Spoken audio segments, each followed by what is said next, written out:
you feel about defeating the champions here in your backyard? It was a good win. There was a lot in the game that I was pleased with. Some not so much, the goal included, but I thought the start was good. Thought we looked like a team on a good run of form. Started really confidently. We passed the ball well, side to side, put balls in the box, asked the question. It culminated in the mistake for young Murray, just as applying pressure. So I thought we deservedly went in front. And then Celtic response was what you expect for them, and we were disappointed with that we never stayed on the job really, stayed on top of it. They score, I don't know what they did, maybe a few minutes, it felt quick. We knocked off, we should have dealt with it at the source. It was probably the only time really in the game where we were so easily kind of, just thought we were a bit negligent with doing my jobs. I don't know if we're still caught up in the moment a wee bit of the goal. So in Celtic we're a better team after that for about 15 minutes, 20 minutes maybe. We were caught between a wee bit, whether we get spooked with them equalising, but they started to enjoy a wee bit of territory without really hurting us, but started to enjoy a wee bit of territory. And there was a wee bit more confidence in their play, but I thought we finished the first half strongly, the better team, and I thought we were unlucky actually not to score before half time. We corrected a few things at half time. I thought we were a better team second half. I thought our response, when there was a bit more needed, we gave it, and our press was better, our control of the game was better, we passed the ball better, our spaces were far tighter, and we never allowed Celtic any sort of rhythm and any flow. So the second goal is really pleasing for me because we work it from left to right, then we come back across the pitch right to left, and both our strikers are involved in the build-up. It comes to Casaridis. And that's why in those sort of moments you're looking for that quality. That's why he's here, that's why he's in the team. 1v1, edge of the box, he's got the quality of scorer we've seen. So a brilliant moment for us.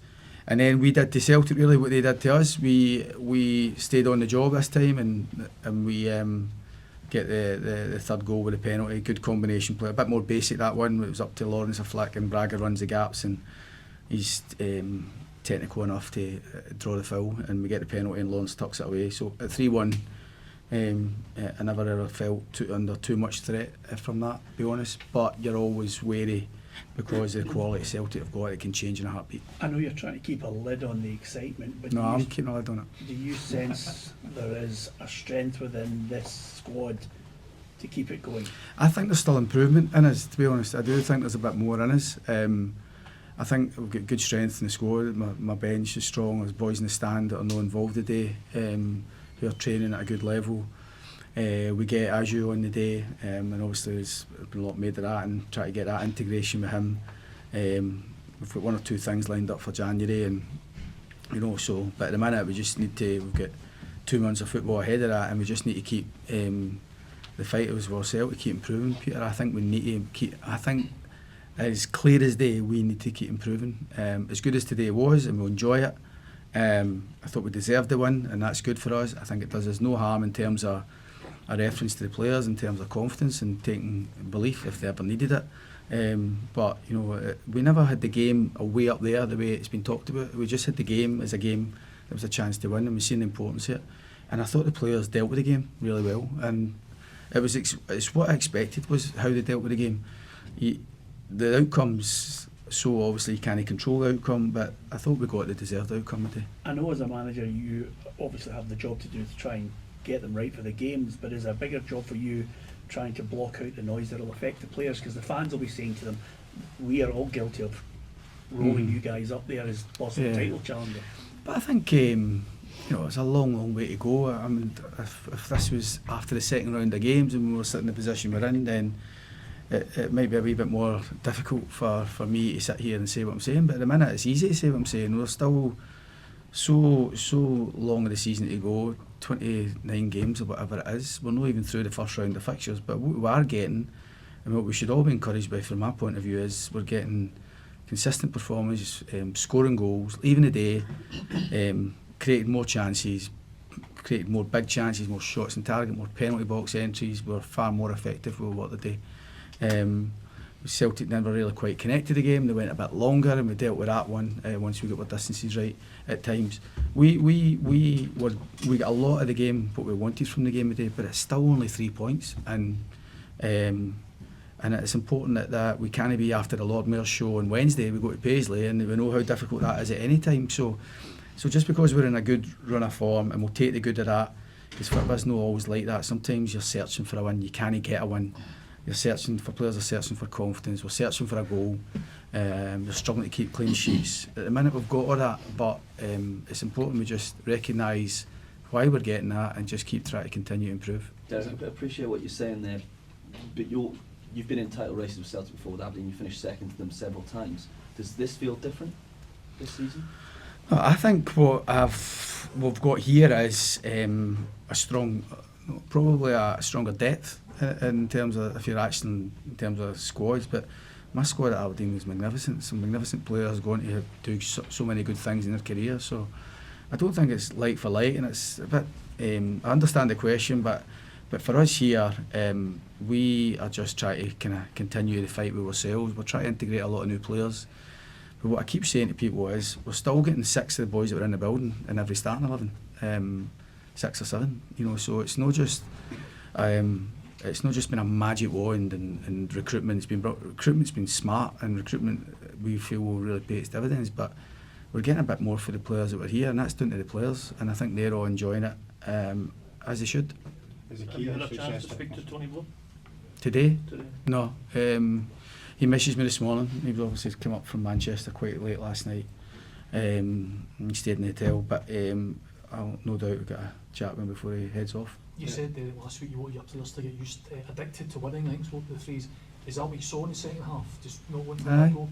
I think so. I think there's obviously always an opponent trying to stop you winning. So you've got to overcome your opponent. But I think for us, in terms of half time, I don't think any of the players settled for a draw wouldn't have been the worst result, you know, and clearly. I don't think anybody was settling for that. We thought it was a bit more in us, and I thought if we corrected a few things that we could actually give ourselves a better chance to win. So, but it's all right me saying it, the players have got to go and deliver that, and you know, I'm pleased that they've took the opportunity it was the other day, because it was an opportunity, there's no doubt about it. And I think, as I say, whether it changes people's perceptions or whether it fuels their narrative of what they think, I actually don't really care too much about that, to be honest. I'm just concentrating on trying to manage a group of boys who are giving everything, and they have done since first day. Is that the thing, Derek? Mate, it's alright for them to dream, but it's the key for you as the realist got to keep the dreaming in check. I genuinely don't think MD's dreaming. I think we're just the game's just coming thick and fast. I'm actually not looking beyond it. I get it and understand it, because it's unusual for any team to be 8 points clear of a team like Celtic, but I'm well aware that Celtic are going to get better and improve, and they've got the strength. You know, you've got to say Celtic spend millions and they pay millions in wages, a lot more than we can ever do. So there's a huge advantage that they've got over us.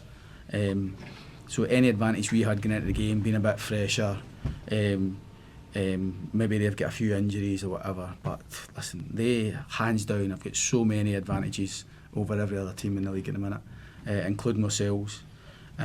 So we are not focusing on Celtic, we're not focusing on anybody other than ourselves, to be honest, because I can't control what other teams will do and whatever they spend and whatever, but I can concentrate on us trying to get better. And in answer to your question, I think we have just got to recognise that there's work to be done here. We intend to do it well, but we do feel as if there's an improvement in us. How important were your midfield twos today? They were good. I thought when they always are. I thought they anticipated really well. I thought they were really influential in the first part of the game. You know, allowing us to put a foot in the ball and go side to side. But everything, when you play against a team who've got 3 in there and 3 very good players, and at some point you need that extra body somewhere, and the extra body at times can come from one of your wide ones tucking in, it can come from a striker dropping in, and it can come from a defender, Halkett or Finlay stepping into the plays. But, it's not an easy shift. That I played for a manager who consistently played 4-4-2, and I was one of the midfielders, and I know how hard that is to play in there, and I thought the two of them did brilliantly well, because you've got to anticipate well, but you've got to look after the ball well. There's a big demand on them physically, but the two of them were magnificent again, and it's 2 players that I was keen to work with when I got the job, and and they've been everything that I would have hoped for. You talk about it all starts from the front, and Shankly kind of put in that captain's performance with his work that he did. There was one point he was on the edge of the box. Yeah, and that's against Celtic, and people see that, but he's done that, I think, every game this season. His numbers, his running stats are more than any other player. He might not have the same high intensity sprints as every player, but his coverage is more than any other player every game. He is in such a good place, Lawrence, at the minute. I think he always looks as if he's got that confidence, the calmness to make the right decision. He's got goals in him. He scores a brilliant penalty. He practiced it loads yesterday, that penalty, in training. But his work rate was the same as it was for every player. I think what we've got here is real togetherness. We've got a physical output in terms of how hard we work, but we've also got good technical ability, which you can't get the results and going the sort of run that we're on by just being hard-working and organised and fit and stuff. There's a wee bit of polish on the end of it as well, and I think sometimes that can be forgotten about, but it's going to be important for us to win games, because every game we play we're not wholly better than anybody else. I genuinely feel that. We've got work to do every game, including Paisley on Wednesday. Cheers, thank you.